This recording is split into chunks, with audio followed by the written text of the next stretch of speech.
Alright guys, so here we are for the esports qualification, round number 2 here for the Bahrain Grand Prix, and getting into qualifying, loading my setup here, ready for the session, hopefully where we can get in the top 10. But I did a good amount of practice for this race, and it's not really a track that I like. I haven't really been too strong around here, but the aim was to get a top 5 to hopefully be in the running heading into the last race to get to London, possibly by coming in the top 3 in the championship. But starting my qualifying lap, you can see currently my first lap has put me in P13, which really wasn't good enough, so I was hoping to go forward and hopefully get into the top 10. You can see so far we are down on the delta, but turn 1's gone pretty good, although we're not really up on our previous time by much at all.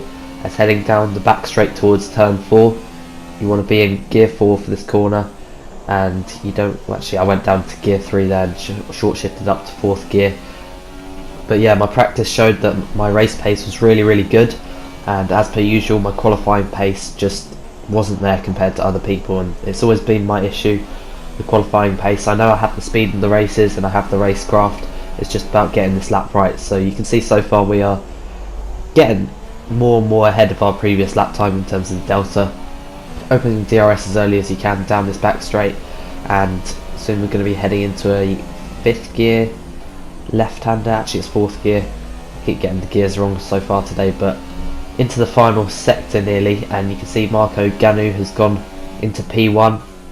And yeah, as I said in the previous episode, I am an underdog to get to London. I'm not really expecting it myself, so it's all about just trying my best and seeing what I can do. And you can see we're in P16 at the moment, and we definitely took that last corner way too cautiously, and that cost me probably about a 10th, which you can see as well. I improved my lap time by 0.3 of a second, but it said that I was in P17 because the order was messing up just like the last race because of the glitch. But you can see it's P14 in the end, which means we're outside the top 10. We're going to be starting on a fresh set of soft tyres, which is going to enable me to go longer than a lot of people on the super softs, because it is a one-stop race here at Bahrain. So let's see what we can do from this position on the grid. But I knew at this stage my race pace is good enough, but it's going to be so tough from 14th on the grid. As you can see, 5 red lights, and it's lights out and away we go for the esports round number 2 for the qualification here. And it's been a good launch from us. It's not been a good launch from the Toro Rosso there of Aresi as we head towards turn 1, trying to get up the inside of our teammate here, F1 Kimi 7, but you can see the lock on the wheel is not enough, and 4 into 1 does not go. There was a bit of contact there, and we are still in P14. We actually got a warning for that, as right now we are behind TRL Manu Rodri heading towards turn 4. We're going to try and get up the inside of him in the Red Bull. He's also on the soft tyres, and we've managed to do that now for P13, so we've improved by 1 position on where we qualified, and the aim is definitely to try and get as high as possible and hopefully get into the top 5 if possible. But from where we qualified on the grid, that is really going to be a tough ask. So right now I was just focusing on passing the cars one by one, and you can see it already challenging the AOR season 13 champion of Aresi here. And I believe he actually had front wing damage because he was really taking the high speed corners a lot slower than everyone else, so it made me wonder whether he had damage. I don't actually know that for sure. As you can see, we actually made contact there with the back of him, and I realised I didn't actually get front wing damage from that, so I was very lucky, because that would have ruined my race. But you can see what I mean by his slow speed then. You can see we're going to go up the inside of him into the right hander to take P12 now. So next up is Gemzo in the Ferrari, as heading on to lap 2. We're in sector 2 of lap 2, and you can see Gemzo makes a dive bomb there on H Racing Green in the Renault, and he gets through into P10. We're still in P12 for the moment. Can we take any advantage of this? It doesn't seem like we can for the moment, so we're just going to have to bide our time and see what we can do in the coming laps. As you can see, already onto lap 3, right behind the Renault of H Racing Green, and getting into rich fuel mix. Going to see what we can do down the back straight in the slipstream. We're running 5 wings, so we're not going to be that great in a straight line, but we dive up the inside into turn 4. So close between me and H Racing Green. It was a very aggressive move as he half spins there on the exit, and yeah, that was hard but fair, and we managed to get through, and I was pretty satisfied with that late braking move there. And you can see now on to lap 4, Marco Ganu has gone wide, and he makes contact when returning onto the track, and that's now us into the point. So we are now into P10, so we passed 4 cars in 4 laps, and now we're behind Gemzo in the Ferrari, who makes a little bit of a mistake there through the left-hander. Can we take any advantage of this? I don't think we can for the moment. We don't want to risk losing our front wing or anything like that, but as you can see by the positions we're making up, the race pace is there, and I was pretty happy with my setup. It took like quite a while for me to find the perfect setup, but if you look at the gap from me to the leader right now, it's actually probably decreases from what it is now to what it is at the end of the race, just proving that my race pace is good, and I just lost any chance of a podium or anything like that through the qualifying. And you can see getting up the inside of Gemzo there with the DRS into turn 1, so we are now into P9. But the main issue with the qualifying lap, the best lap I did was a 25.3 in the practice, and I was 3 or 4 tenths up, I can't really remember, heading into the last corner, and then I lost about 2 tenths by being way too cautious through the last corner, and those 2 tenths would have put me in around 7th place, so that's half the amount of cars I would have been behind. So that just proves how close it is right now. As you can see, already up behind Big C, who I think had front wing damage at this stage, I'm not entirely sure, but we're getting through on the race winner from China, so that's now us into P8, and next up is Shelley. So we've made up 6 positions, but Big C wants to have a go back. He goes to the left hand side of the circuit in his Williams. He's going to try and get around the outside, but that's never going to happen around here, as the Bahrain 2014 battle with Hamilton and Rosberg proved many times is now still in lap 8. And yeah, the aim from here was to just catch Shelley and hopefully see where we could go from there, and maybe try and catch the leading group. But with the top quality drivers in this league, it's going to be very, very difficult. I think the PS4 out of all 3 platforms has the most competitive league, and to be a part of it and to be in the fight is definitely a great honour, and my pace definitely shows good signs for AOR Season 14. But you can see we're actually in P1 now, because we're on the soft tyres and everyone in front of us was on the super softs in the first stint, so we've stayed out longer, and that means we are actually leading the AOR Esports qualification round number 2. So to lead a lap, even though everyone pitted, is still pretty cool. And I haven't actually checked out the stream, which I'll leave a link down in the description below too. But we're going to be pitting at the end of this lap because our tyres were on 65% wear. But you can see we're actually setting the personal best sector 1, so the in lap was looking really good, and we're just going to wait and see whether we can jump Shelley in this pit stop phase. As now heading down the pits, not speeding in the pit lane luckily.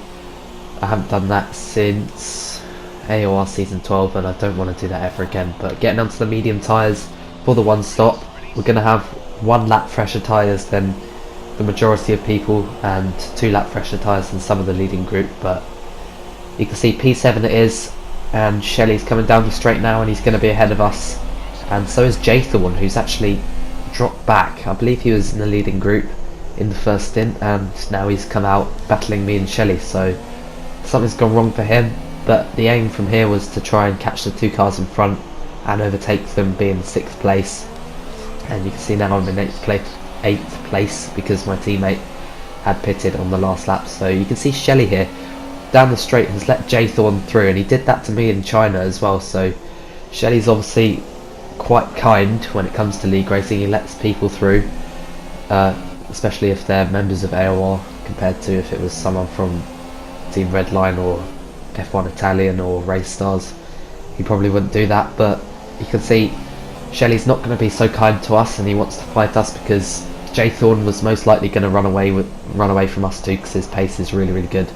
So I was hoping at this stage to get past Shelley and maybe follow Jathan, because hopefully his pace could bring us to the leading group. But the gap is probably too far for us to catch, and that's purely because of my qualifying.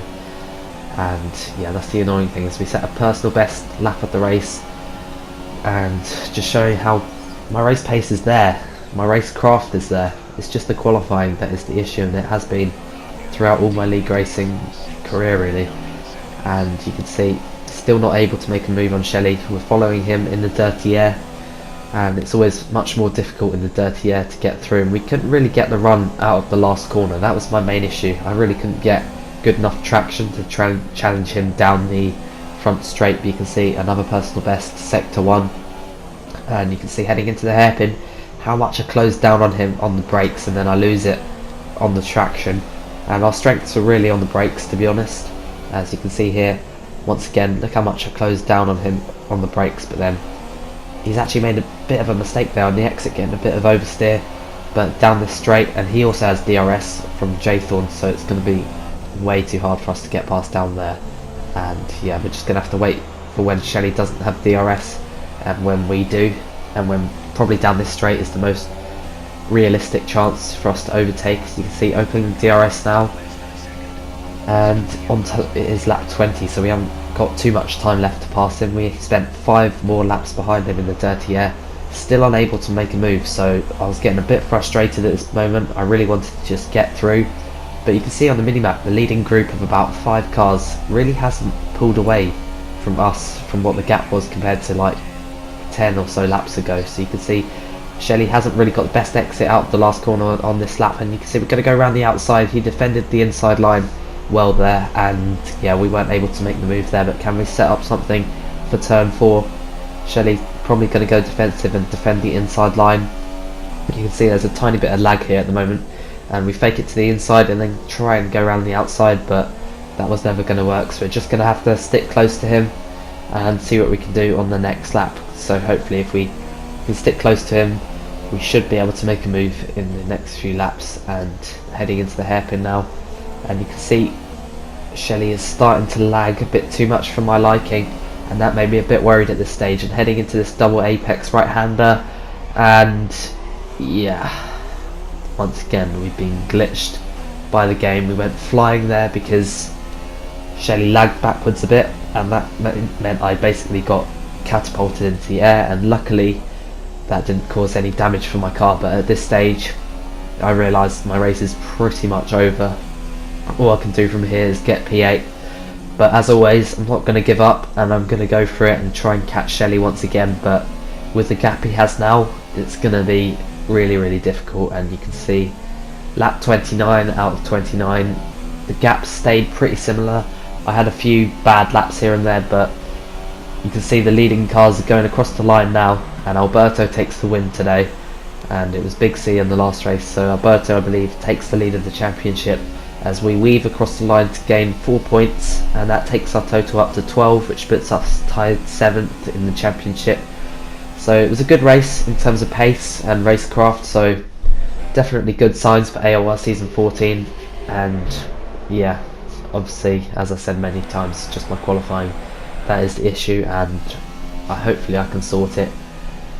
Yeah, if only I'd gained those 2 tenths in the final corner, I would have started in P7 or 8 or something like that, and that would have put me in the hunt from the word go, but it wasn't to be.